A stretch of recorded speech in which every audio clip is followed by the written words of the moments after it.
السلام عليكم ورحمة الله.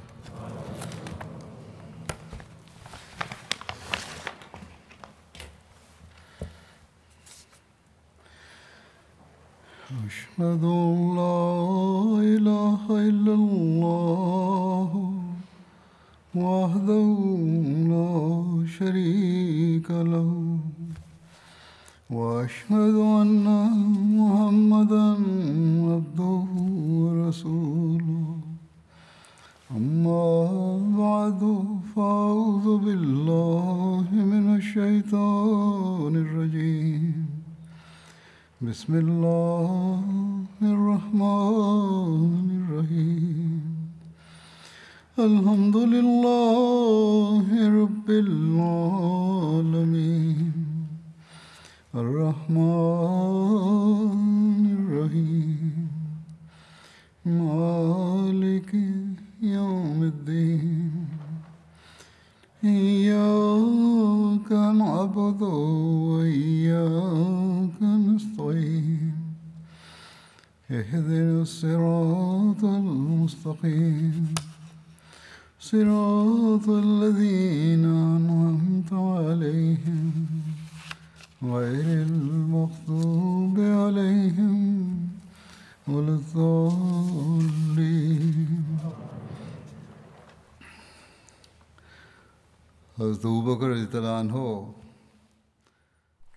J'évoquais les campagnes menées à l'époque du calife Abu Bakr radhiyallahu anhu contre les rebelles.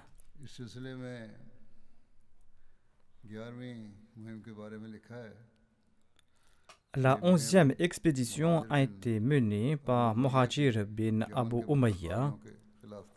Cette expédition a été menée contre les rebelles apostats du Yémen.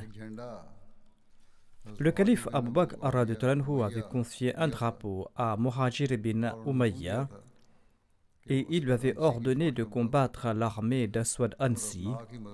Il devait aussi aider les Abna contre lesquels Qais bin Makshou et d'autres yéménites se battaient. À cette époque, au Yémen, il y avait deux classes principales. Il y avait les habitants natifs du Yémen qui appartenaient aux familles de Saba et de Himyr. Et l'autre classe des habitants du Yémen concernait les descendants des Persans qu'on nommait les Abna. Les Abna étaient la minorité la plus puissante du Yémen à cette époque. Pendant longtemps, le dirigeant du Yémen était le vassal de Khosroès, le roi persan. Par conséquent, la plupart des postes de l'État étaient occupés par les Abna. En tout cas, selon les récits, le calife Abu Bakr radhiyallahu anhu a ordonné à Muhajir de se rendre à Hadramaut pour combattre la tribu Kinda après s'être libéré de ses autres expéditions. Hadramaut est une vaste région à l'est du Yémen où il y avait des dizaines de villes. La distance entre Hadramaut et Sanaa est de 347 km. Kinda est le nom d'une tribu yéménite. Voici une introduction de Muhajir. Il se nommait Muhajir bin Abu Umayya bin Mughira bin Abdillah. Muhajir bin Abu Umayya était le frère de Salma, la mère des croyants. Il avait participé à la bataille de Badr du côté des polythéistes et ce jour-là, ses deux frères Hisham et Masoud ont été tués. Son nom d'origine était Walid et le saint prophète Mohammed lui a changé son nom par la suite. Selon les récits, Muhajir n'avait pas participé à la bataille de Tabouk. Lorsque l'envoyé d'Allah est revenu de cette expédition, il était en colère contre Muhajir. Un jour, Salma, l'épouse du saint prophète Mohammed lui, lavait la tête du saint prophète Mohammed lui, et elle a dit: comment quelque chose peut me bénéficier quand vous êtes en colère contre mon frère? Quand Salma a vu des signes d'indulgence et de compassion chez l'envoyé d'Allah, elle a indiqué à sa servante de faire venir Muhajir. Muhajir a présenté ses excuses et le messager d'Allah sallallahu alayhi wa sallam les a acceptées et il était satisfait de lui. L'envoyé d'Allah sallallahu alayhi wa sallam l'a nommé comme responsable de la tribu Kinda, mais il est tombé malade et il ne pouvait pas se rendre dans la région. L'envoyé d'Allah sallallahu alayhi wa sallam a écrit à Ziyad qu'il devait remplacer Muhajir. Par la suite, lorsque Muhajir était guéri, le calife Abu Bakr l'a investi et il l'a nommé dirigeant de la région du Najran jusqu'aux frontières du Yémen. Et il lui a ordonné de se battre contre les rebelles de la région. Zahak bin Firouz déclare: l'apostasie a éclaté au Yémen à l'époque du saint prophète Mohammed lui. Dhul Khimal Abhala bin Ka'b en était l'initiateur. Il était aussi connu sous le nom d'Aswad Ansi. Aswad Ansi était le chef de la tribu Banu Ans du Yémen. On l'appelait Aswad parce qu'il était de teint noir. Selon un récit, il se nommait Ayhala bin Ka'b bin Auf al-Ansi au lieu d'Abhala bin Ka'b. Le surnom d'Aswad Ansi était Dhul Khimar parce qu'il était toujours enveloppé dans une étoffe. Selon d'autres, son surnom était Dhul Khumar, qui signifie celui qui est ivre. Selon certains récits, il portait le titre de Dhul Himar. Et l'une des raisons était que Aswad Ansi avait un âne qui était dressé. Lorsqu'on demandait à l'âne de se prosterner devant son maître, il se prosternait. Lorsqu'on lui demandait de s'asseoir, il s'asseyait. Et lorsqu'on lui demandait de se lever, il se levait. Selon certains, Aswad Ansi était nommé Dhul Himar parce qu'il disait que la personne qui lui apparaissait était montée sur un âne.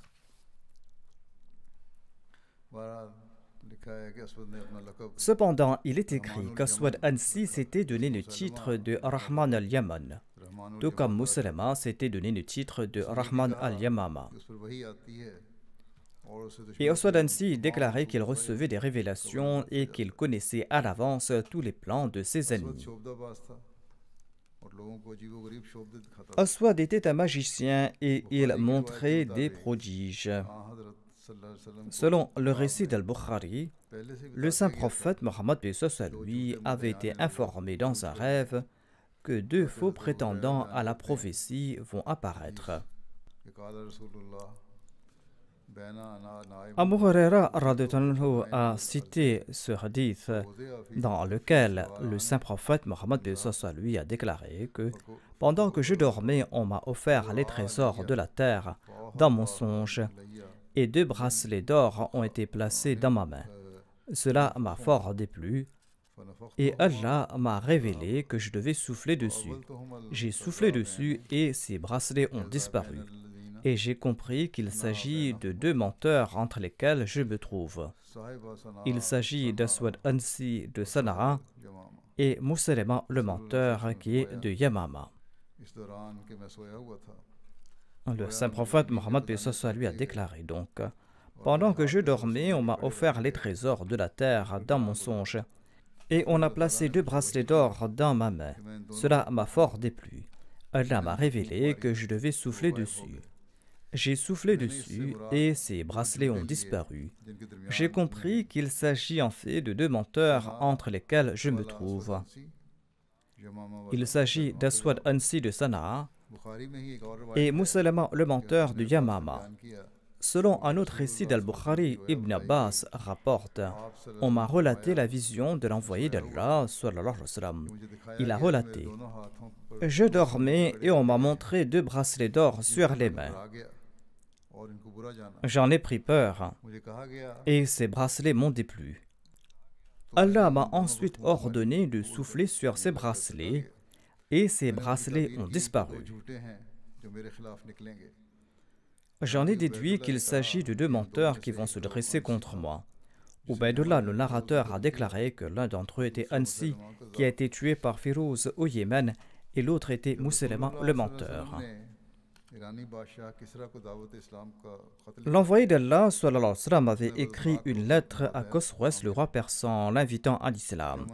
Et Khosroes s'est mis en colère et il a ordonné à son vassal yéménite qui se nommait Bazan ou Badhan de lui envoyer à la tête de l'envoyé d'Allah sallallahu alayhi wa sallam à sa cour. Sur ce, Badhan a envoyé 2 personnes à l'envoyé d'Allah sallallahu alayhi wa sallam. Mais l'envoyé d'Allah, paix soit sur lui, a déclaré: Mon Seigneur m'a informé que votre roi a été tué par son fils Shiraweh et que son fils l'a remplacé sur le trône. De même, l'envoyé d'Allah sallallahu alayhi wa sallam a invité Badhan à l'islam en déclarant que s'il acceptait l'islam, l'envoyé d'Allah, paix soit sur lui, va le maintenir au pouvoir au Yémen. En entendant cela, les 2 émissaires sont retournés au Yémen et ont raconté toute l'histoire à Badhan. Et en même temps, celui-ci a appris que la parole du saint prophète, paix soit sur lui, s'était accomplie et que Khosroes a été tué par son fils Shiraweh et que Shiraweh est devenu roi à sa place. Ayant vu l'accomplissement de la parole de l'envoyé d'Allah, sallallahu alayhi wa sallam, Badhan a accepté l'invitation de l'envoyé d'Allah, paix soit sur lui, à l'islam. Et l'envoyé d'Allah, paix soit sur lui, l'a retenu comme dirigeant du Yémen. Hazrat Muslim Maud a également commenté sur cette lettre de l'envoyé d'Allah sallallahu alayhi wa sallam à Khosroes, lettre dans laquelle il invitait vers l'islam, ainsi que la réaction de Khosroes. Hazrat Muslim Maud déclare: Abdullah bin Hudhafa rapporte ceci. Lorsque je suis arrivé dans la cour de Khosroes, j'ai demandé à être admis en présence du roi, et on m'a admis devant le roi. J'ai remis la lettre du saint prophète Mohammed lui au souverain qui ordonna à son interprète de la lire et d'en expliquer le contenu. En l'entendant, Khosroes s'est emporté et il a déchiré la lettre dans sa colère. Abdullah bin Hudhafa a rapporté cet incident au saint prophète Mohammed lui, qui en entendant son récit a déclaré: Dieu infligera à l'empire de Khosroes le même traitement qu'il a infligé à ma lettre. Khosroes s'était mis en colère en raison de la propagande pernicieuse menée contre l'islam par des juifs qui avaient émigré du territoire romain en Perse. Ces réfugiés juifs ont pris part aux intrigues anti-romaines en partant de Perse et ils avaient la faveur de la cour de la Perse. Khosroes s'est emporté contre le saint prophète paix soit sur lui en raison de leur campagne. Il lui semblait que les rumeurs répandues par les Juifs contre le saint prophète paix soit sur lui étaient confirmées par cette lettre. Il pensait que l'envoyé d'Allah paix soit sur lui avait des desseins agressifs envers son empire. Peu après, Khosroes a écrit au gouverneur du Yémen en disant que l'un des Korachites d'Arabie s'était déclaré prophète. Il disait que ses revendications devenaient excessives. Khosroes a ordonné au gouverneur du Yémen d'envoyer 2 hommes pour arrêter ce Koraïchite et pour l'emmener à la cour de Khosroes. Sur ce, Badhan, le gouverneur du Yémen sous Khosroes, a envoyé au prophète sallallahu alayhi wa sallam un général d'armée accompagné d'un cavalier. Et il leur a aussi donné une lettre adressée au saint prophète Mohammed paix soit sur lui, où il disait qu'en recevant cette lettre, l'envoyé d'Allah paix soit sur lui devait immédiatement accompagner les 2 messagers à la cour de Perse. Ces 2 messagers sont passés tout d'abord par la Mecque et lorsqu'ils étaient près de Taïf, on leur a informé que le saint prophète paix soit sur lui vivait à Médine. Ils se sont rendus à Médine. Et le général a dit au saint prophète paix soit sur lui que Badhan, le gouverneur du Yémen, avait reçu l'ordre de Khosroes de l'arrêter et de l'envoyer en Perse. S'il refusait d'obéir, lui et son peuple seraient détruits et leur pays sera dévasté. Ce délégué du Yémen a insisté sur le fait que l'envoyé d'Allah, paix soit sur lui, devait obéir et accepter d'être conduit. En l'entendant cela, le saint prophète, paix soit sur lui, a demandé au délégué de revenir le lendemain. Toute la nuit, le saint prophète, paix soit sur lui, a imploré Dieu et Dieu l'a informé que l'insolence de Khosroes lui avait coûté la vie. Nous avons retourné son fils contre lui et son fils va l'assassiner le lundi 10 du Jamadul Oula de cette année.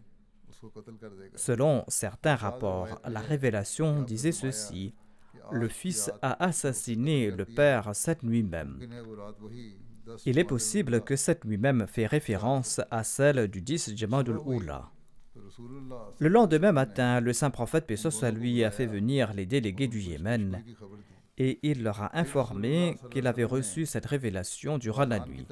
L'envoyé d'Allah, paix soit lui, a préparé une lettre pour Badan, l'informant que Khosrès allait être assassiné un certain jour d'un certain mois selon une révélation de Dieu.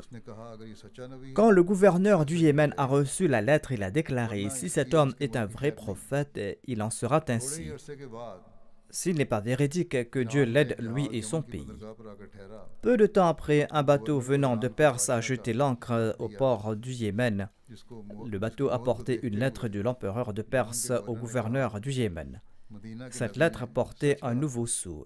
Et après avoir vu ce nouveau sceau, le gouverneur du Yémen a déclaré que le prophète de l'Arabie disait vrai. Un nouveau sceau signifiait un nouveau roi persan. Il a ouvert la lettre et il l'a lue. Il était écrit de Khosrès Cyrus Abadan, gouverneur du Yémen. Il a déclaré: j'ai assassiné mon père parce que son règne était devenu corrompu et injuste. Il a assassiné les nobles et il a traité ses sujets avec cruauté. Dès que tu vas recevoir cette lettre, rassemble tous les officiers et demande-leur d'affirmer leur loyauté envers moi. Quant aux ordres de mon père concernant l'arrestation d'un prophète arabe, eh bien, tu dois considérer ces ordres comme étant nuls. Badan a été si impressionné par cette lettre que lui et nombre de ses amis ont déclaré immédiatement leur foi en l'islam et ils en ont informé le saint prophète Mohammed paix soit sur lui. Ces commentaires du Muslim Maud sont tirés de l'ouvrage Introduction à l'étude du Saint-Coran. Après la mort de Badan, l'envoyé d'Allah, paix soit sur lui, a nommé ses commandants comme gouverneurs dans différentes parties du Yémen. Et Mu'adh bin Jabal était l'enseignant de toutes ces régions du Yémen et de Hadramaut. Il avait l'habitude de visiter toutes ces régions. Aswad était un devin et il vivait dans la partie sud du Yémen. Et il a rapidement attiré l'attention de son peuple en raison de sa sorcellerie et en raison de ses phrases incantatoires. Et il a également prétendu qu'il était un prophète. Il disait à son peuple qu'un ange le visitait et que l'ange lui révélait les plans et les secrets de ses ennemis. Sur ce, un grand nombre de gens simples et ignorants se sont rassemblés autour de lui. En fait, Aswad Ansi disait également que le Yémen n'appartenait qu'aux Yéménites. Le peuple du Yémen était très impressionné par ce slogan nationaliste. Ce slogan est très ancien et encore utilisé aujourd'hui, et c'est la raison du chaos qui règne aujourd'hui dans le monde. Étant donné que l'islam n'était pas encore fermement établi parmi les Yéménites, ils ont répondu à l'appel nationaliste d'Aswad et ils se sont joints à lui afin de se débarrasser de la tutelle étrangère. Quand cette nouvelle alarmante est parvenue à Médine, l'envoyé d'Allah, paix soit sur lui, se préparait à envoyer l'armée d'Oussama bin Zayd pour venger les martyrs de la bataille de Morta et pour prévenir les attaques venant du nord. L'envoyé d'Allah, paix soit sur lui, a envoyé un message aux chefs yéménites pour continuer à combattre Aswad par leurs moyens, et que dès que l'armée d'Oussama bin Zayd va revenir victorieuse, eh bien cette armée sera envoyée au Yémen. L'armée d'Aswad Ansi se composait de 700 cavaliers. Il s'était constitué une grande armée, et il avait aussi des chameaux. Plus tard, son pouvoir a pris de l'ampleur et Amr bin Madi Karib était son suppléant dans la tribu Mudlij. Amr bin Madi Karib était un célèbre cavalier du Yémen, il était un poète et un orateur. Son surnom était Abu Thawr. En l'an 10 de l'Hégire, il s'était présenté à l'envoyé d'Allah avec une délégation de sa tribu, les Banu Zabid, et il s'était converti à l'islam. Il a apostasié après le décès du saint prophète Mohammed paix soit sur lui. Mais par la suite, il est retourné à la vérité et il a joué un rôle important dans la bataille de Qadisiyah et il est décédé durant les derniers jours du califat du calife Omar radhiyallahu anhu. En tout cas, il est dit qu'Aswad Ansi a d'abord attaqué les habitants du Najran et il a chassé du Najran Amr bin Hazm et Khalid bin Saïd. Ensuite, il a lancé un assaut contre Sana'a. Shahr bin Badhan l'a combattu là-bas, mais il est tombé en martyr. Mu'adh bin Jabal était encore à Sana'a à l'époque, mais compte tenu de la situation périlleuse, il s'est rendu à Marib auprès d'Abu Moussa. Et tous deux se sont rendus à Hadramaut. Ainsi, Aswad Ansi a occupé tout le territoire du Yémen. Aswad Ansi avait également épousé de force la femme de Shahr bin Badhan après le martyre de ce dernier. Le nom de cette femme était Marzubana ou Azad selon certains ouvrages. Pendant ce temps, une lettre du prophète sallallahu alayhi wa sallam est parvenue aux musulmans de Hadramaut et du Yémen. Et il leur a ordonné de combattre Aswad Ansi. Mu'adh bin Jabal s'est apprêté à accomplir cette tâche et ceci a renforcé les cœurs des musulmans. Dishnash bin al-Daylami a déclaré que Wabar bin Yohannis est venu avec une lettre de l'envoyé d'Allah sallallahu alayhi wa sallam.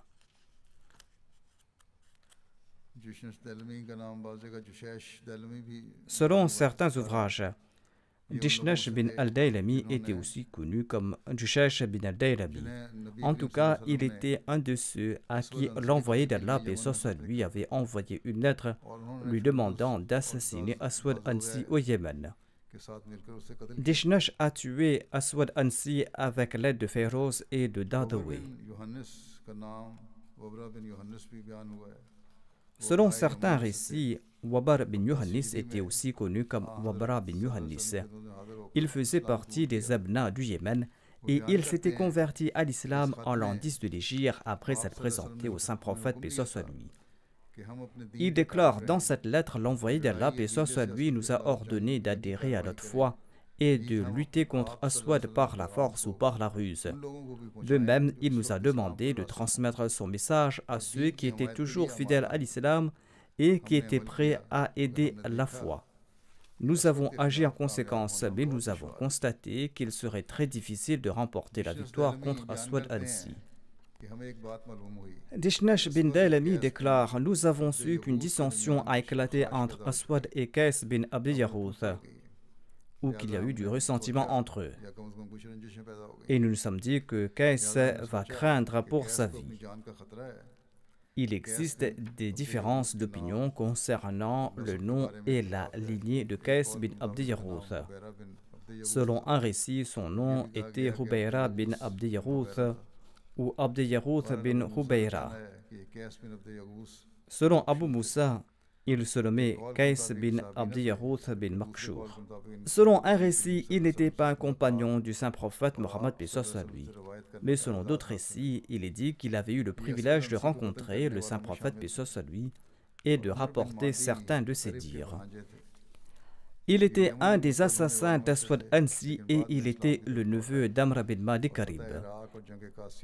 Il était l'un des apostats du Yémen, mais est retourné dans le giron de l'islam et s'est fait une grande renommée dans la conquête de l'Irak et lors de la bataille de Qadisiyah. Il avait participé à la bataille de Nahawan et il est tombé en martyr lors de la bataille de Siffin en combattant aux côtés de Ali radhiyallahu anhu. Dishnash bin al-Daylami relate: nous avons invité Qais à l'islam et nous lui avons transmis le message du saint prophète paix soit lui. Il avait l'impression que nous étions descendus du ciel et c'est pour cette raison qu'il nous a immédiatement obéi. Et nous avons correspondu avec d'autres individus. Divers chefs tribaux étaient également prêts à affronter Aswad Ansi et ils ont promis de nous aider dans leurs lettres. Nous avons répondu: tant que nous ne les avons pas répondu après avoir pris la décision finale, ils ne doivent pas bouger de leur position. Il était nécessaire d'agir contre Aswad bin Ansi après avoir reçu le message de l'envoyé d'Allah sallallahu alayhi wa sallam. De même, l'envoyé d'Allah sallallahu alayhi wa sallam a écrit à tous les habitants de Najran à propos de la question d'Aswad. Ils ont tous accepté son ordre. Lorsque la nouvelle est parvenue à Aswad, il y a vu sa propre destruction. Dishnash bin al-Daylami déclare quant à lui: j'ai conçu un plan. Je suis parti voir Azad, la femme d'Aswad, qui était la veuve de Shahr bin Badan. Il avait épousé cette femme après avoir tué Shahr bin Badan. Je lui ai rappelé le martyre de son premier mari, Shahr bin Badan, aux mains d'Aswad Ansi. J'ai évoqué la mort des membres de sa famille et l'humiliation et les atrocités qui ont frappé sa famille, et je lui ai demandé de m'aider contre Aswad Ansi. Elle était prête à m'aider de gaieté de cœur. Et elle a répondu: par Dieu, je considère Aswad comme la pire de toutes les créatures de Dieu.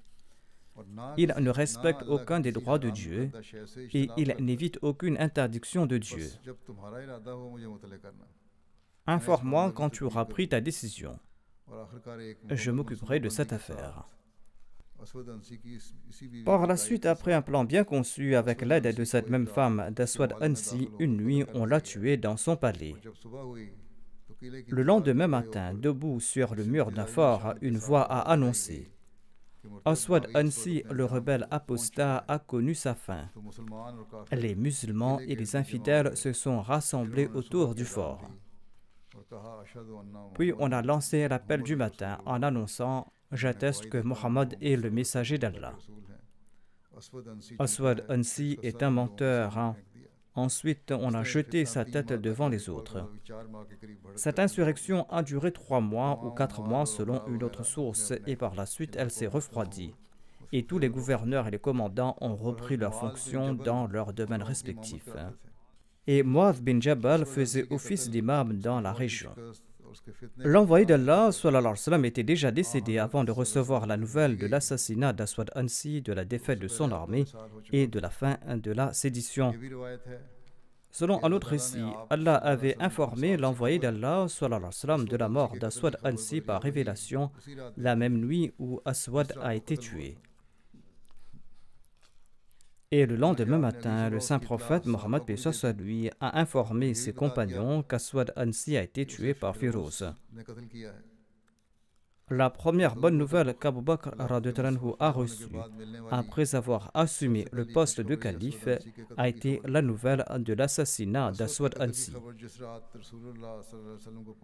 Le saint prophète Mohammed lui est décédé le lendemain de la nuit lorsqu'il a reçu la nouvelle du meurtre d'Aswad Ansi.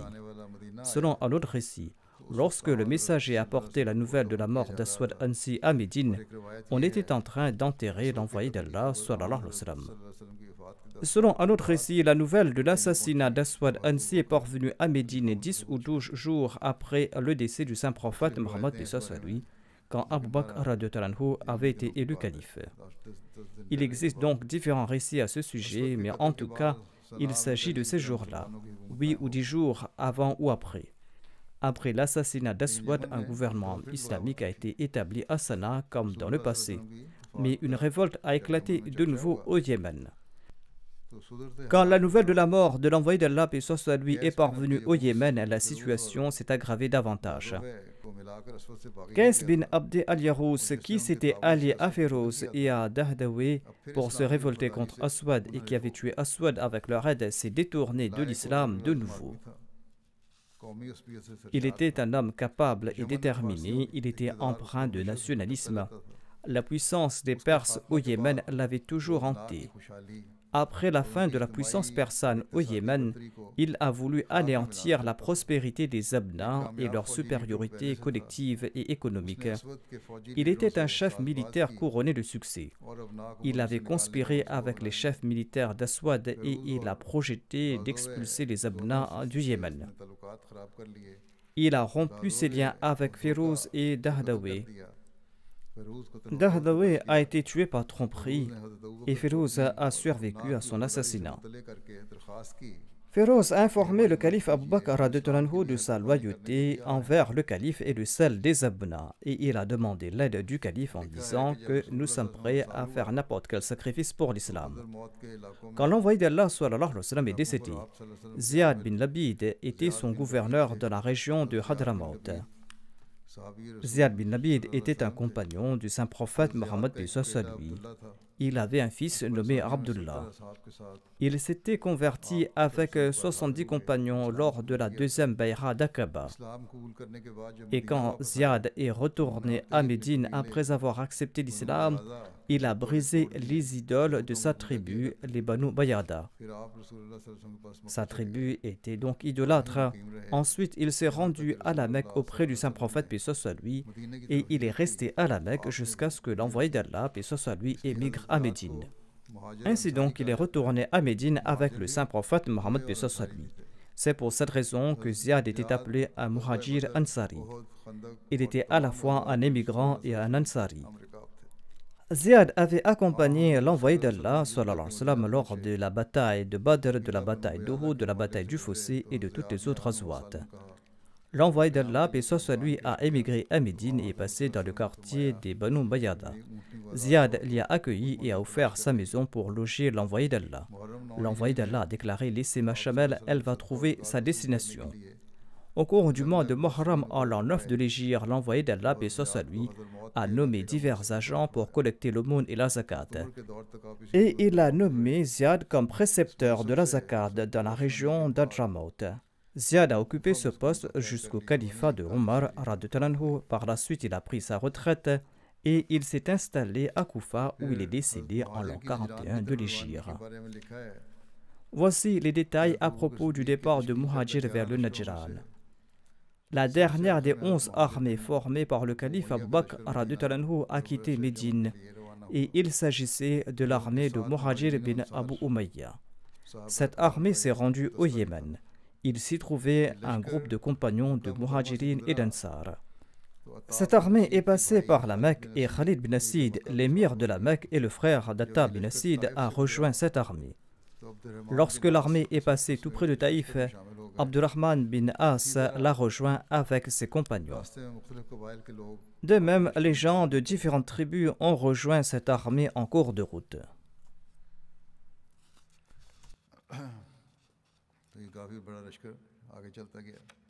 Ainsi donc, une grande armée s'est formée en cours de route.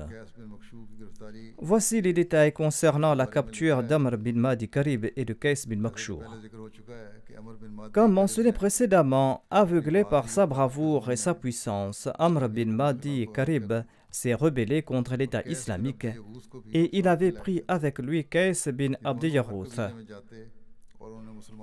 Tous deux se rendaient chez chaque tribu et les incitaient à se révolter contre les musulmans. Le résultat a été qu'à l'exception des chrétiens du Najran qui avaient conclu une alliance avec l'envoyé d'Allah, paix soit lui, et qui étaient restés fidèles à leur alliance même à l'époque d'Abu Bakr, toutes les autres tribus se sont rangées du côté d'Amr bin Madi Karib et elles se sont révoltées contre les musulmans. Par la puissance de Dieu, le peuple du Yémen était tout effrayé d'entendre la nouvelle de l'arrivée de Muhajir avec une grande armée, parce que le peuple du Yémen n'allait pas pouvoir combattre cette grande armée. Ils étaient encore dans leur torpeur quand leurs chefs Qais et Amr bin Madi Karib se sont querellés. Malgré leur vœu de combattre Muhajir, ils se sont fait du mal mutuellement. Et finalement, Amr bin Madi Karib a décidé de rejoindre le rang des musulmans et une nuit, il a attaqué la résidence de Qais avec ses hommes. Il a arrêté Qais et il l'a présenté à Muhajir. Mais Muhajir, quant à lui, ne s'est pas contenté d'arrêter Qais. Il a également emprisonné Amr bin Madi Karib. Muhajir a informé le calife Abu Bakr à propos de leur situation et il les a envoyés tous deux auprès du calife. Qais et Amr bin Madi Karib ont été présentés au calife Abu Bakr.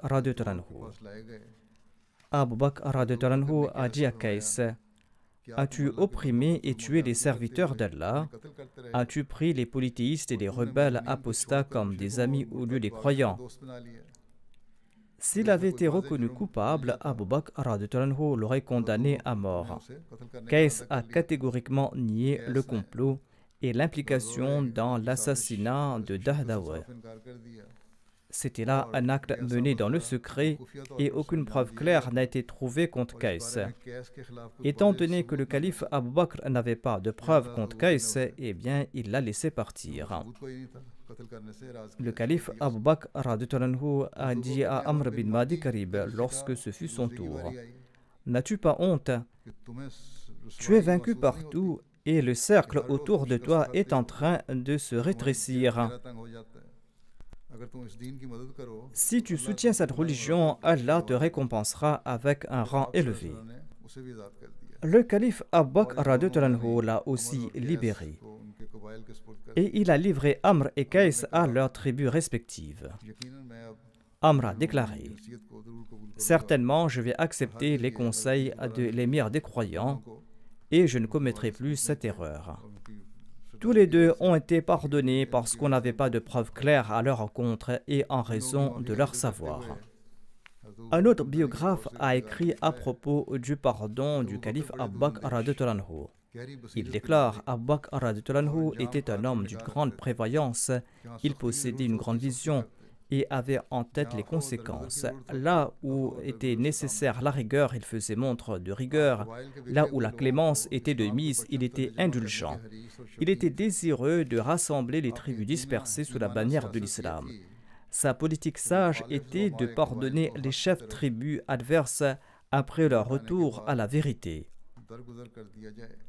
Le calife Abu Bakr radhiyallahu anhu a subjugué les tribus apostates du Yémen et il leur a fait voir la domination de l'empire islamique, la force et la conquête des musulmans ainsi que leur détermination. Par la suite, ces tribus se sont soumises à l'État islamique et ils ont fait preuve d'obéissance à l'égard du calife et du prophète sallallahu alayhi wa sallam.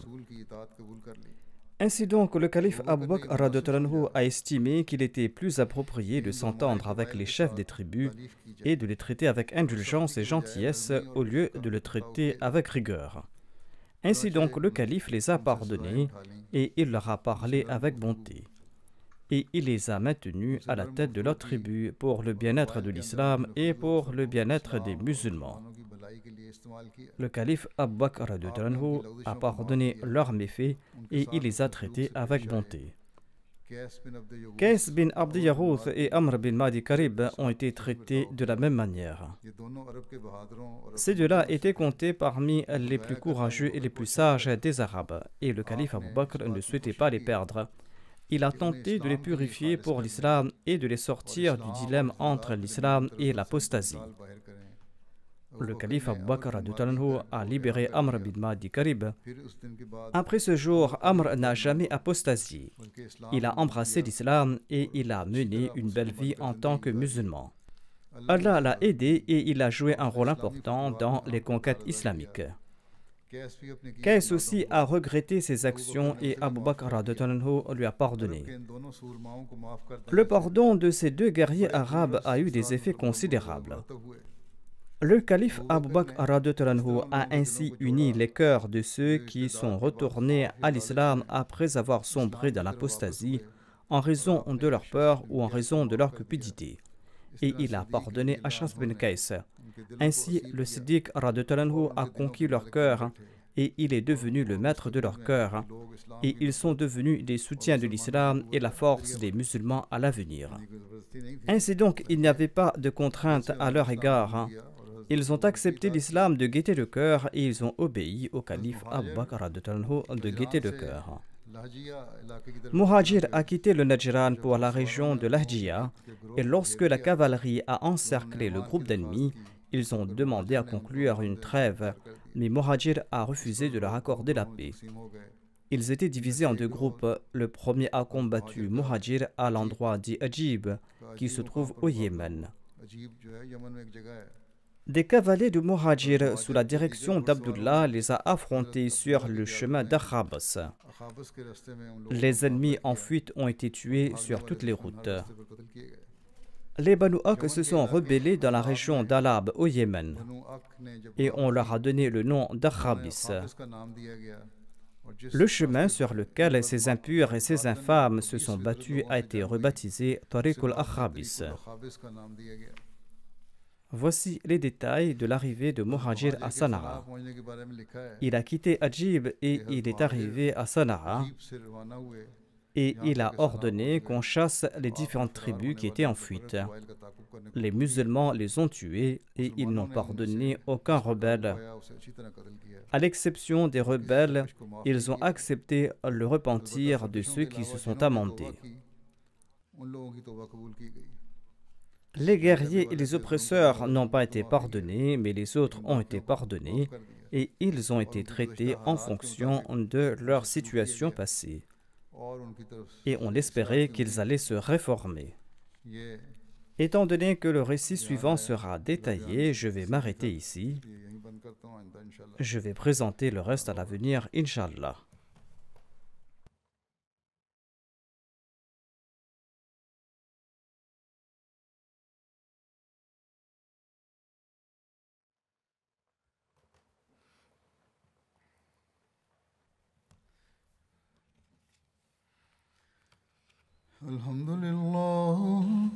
الحمد لله نحمده ونستعينه ونستغفره ونؤمن به ونتوكل عليه ونعوذ بالله من شرور أنفسنا ومن سيئات أعمالنا من يهده الله فلا مضل له ومن يضلل فلا هادي له ونشهد أن لا إله إلا الله ونشهد أن محمدا عبده ورسوله عباد الله رحمكم الله إن الله يأمر بالعدل والإحسان وإيتاء ذي القربى